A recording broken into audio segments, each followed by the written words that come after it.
नीलांबुरी राज्य के भव्य महल में महारानी सुलोचना एक बड़े मेज पर बैठी थी।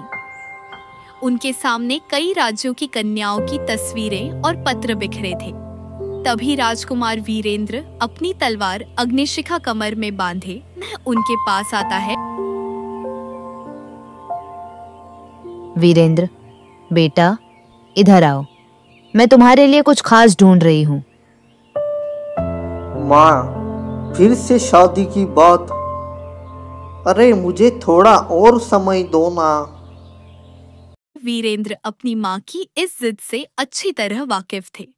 25 साल का यह राजकुमार न केवल बहादुर और आकर्षक था, बल्कि उसका दिल आजादी का दीवाना था। लेकिन महारानी सुलोचना ने ठान लिया था कि अब उनके बेटे को जीवन साथी चुनना ही होगा। अरे बेटा, एक न एक दिन तो शादी करनी पड़ेगी। इन तस्वीरों में से कोई एक कन्या चुन लो। देखो कितनी सुंदर है ये सब। वीरेंद्र ने नजरें घुमाईं। तस्वीरें सुंदर थीं, लेकिन ज्यादातर में वही बनावटी मुस्कान थी जो राजघरानों की कन्याओं की होती है। तभी उनकी नजर एक तस्वीर पर ठहर गई। ये थी राजकुमारी मायरा की, सूर्यनगरी की राजकुमारी। उसकी आंखों में शरारत थी और मुस्कान में एक ऐसी आजादी थी जो वीरेंद्र के दिल को भा गई। माँ, ये कौन है? कुछ अलग सी लगती है। ये सूर्यनगरी की राजकुमारी मायरा है, राजा संजीव की बेटी। बहुत अच्छा चुनाव बेटा, मैं आज ही प्रस्ताव भेज देती हूँ। ठीक है माँ, लेकिन मेरी एक शर्त है।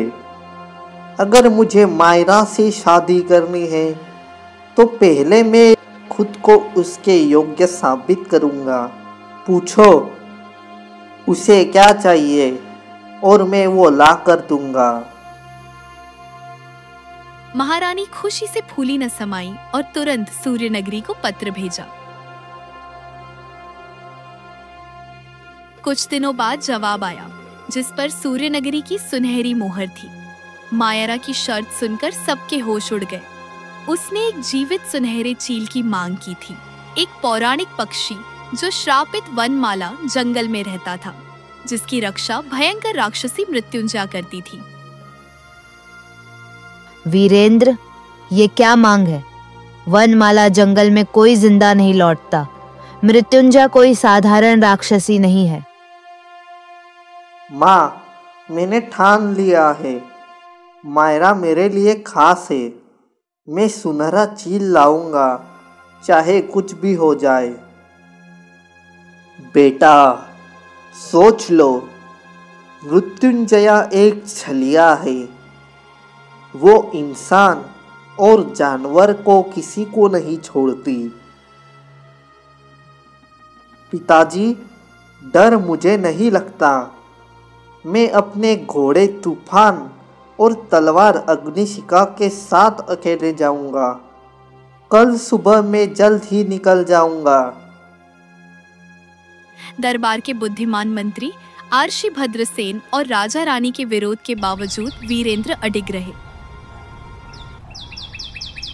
अगली सुबह जैसे ही सूरज की पहली किरण ने आकाश को रंगा, वीरेंद्र ने तूफान पर सवार होकर वनमाला जंगल की ओर प्रस्थान किया। वनमाला जंगल कोई साधारण जंगल नहीं था। इसके पेड़ मुड़े तुड़े थे, जैसे किसी श्राप ने उन्हें जकड़ लिया हो। हवा में खोई आत्माओं की फुसफुसाहट थी और हर कदम पर खतरे की आहट। लेकिन वीरेंद्र का हौसला अटल था। उनका लक्ष्य था सुनहरा चील और सपना था मायरा का प्यार। जंगल में गहराई तक जाते हुए रास्ता तंग और अंधेरा होता गया। तूफान ने बेचैनी से हिनहिनाया। शांत तूफान, बस थोड़ा और, अब पीछे नहीं हट सकते। घंटों बाद एक सुनहरी रोशनी ने उनका ध्यान खींचा। ये एक विशाल गुफा थी, जिसके प्रवेश द्वार से रहस्यमयी चमक निकल रही थी। वीरेंद्र ने तूफान को एक पेड़ से बांधा और अग्निशिखा खींचकर गुफा में प्रवेश किया। गुफा के अंदर दीवारें चमकदार सुनहरे पत्थरों से जड़ी थी।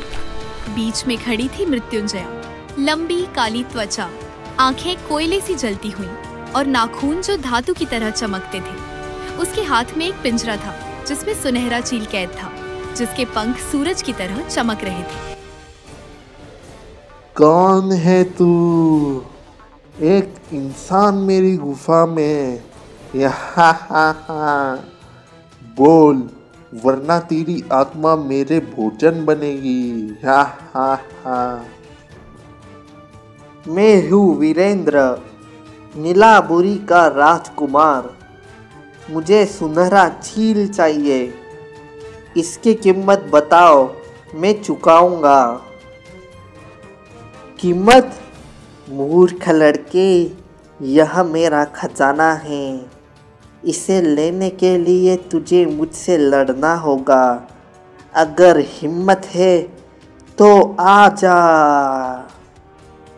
ठीक है मृत्युंजया, मैं तुम्हारी चुनौती स्वीकार करता हूँ। गुफा में युद्ध शुरू हुआ। मृत्युंजय की चीखें गूंजी और उसकी हरकतें तेज थीं। उसके नाखून हवा में लहराए, लेकिन वीरेंद्र ने चपलता से बचाव किया। अग्निशिखा चमक उठी और हर प्रहार के साथ गुफा कांपने लगी। सुनहरा चील पिंजरे में छटपटाया, जैसे वो वीरेंद्र की हिम्मत को सलाम कर रहा हो। मृत्युंजय ने एक भयंकर वार किया, लेकिन वीरेंद्र ने उसे चकमा दिया। उसने पिंजरे की ओर छलांग लगाई, लेकिन मृत्युंजय ने चील को पकड़ लिया और उसका एक पंख क्रूरता से तोड़ दिया। चील की चीख गुफा में गूंजी। तूने ये क्या किया? अब तो तेरा अंत मेरे हाथों निश्चित है।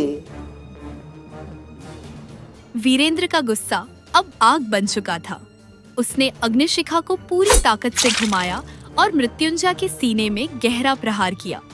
राक्षसी चीखी, उसका शरीर कांपने लगा और एक चमक के साथ वह राख में बदल गई। वीरेंद्र ने घायल सुनहरे चील को गोद में उठाया और तेजी से बाहर भागा, लेकिन मृत्युंजय का अंत हो चुका था। वीरेंद्र ने चील को संभाला, जिसका एक पंख टूटा हुआ था, और गुफा से बाहर निकल आए। वीरेंद्र जंगल से बाहर निकला, थका हुआ लेकिन विजयी। तूफान ने उन्हें तेजी से घर पहुंचाया। नीलांबरी के दरबार में हर्षोल्लास छा गया। महारानी सुलोचना की आंखें खुशी से भर आईं और महाराज धीरज ने अपने बेटे को गले से लगा लिया। माँ, पिताजी, ये रहा सुनहरा चील, लेकिन इसका एक पंख टूट गया है। हमें इसे ठीक करना होगा। बेटा, तूने असंभव को संभव कर दिखाया। सूर्य नगरी को खबर भेजो। मायरा को ये देखना चाहिए। राजकुमारी मायरा नीलांबरी पहुंची। सुनहरे चील को देखकर उसकी आंखें चमक उठी। वह उसके पास बैठी, उसकी उंगलियां कोमलता से चील के पंखों को सहलाने लगी।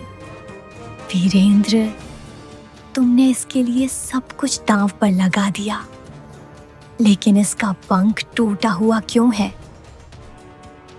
क्योंकि मायरा, तुम मेरी अर्धांगिनी बनने वाली हो।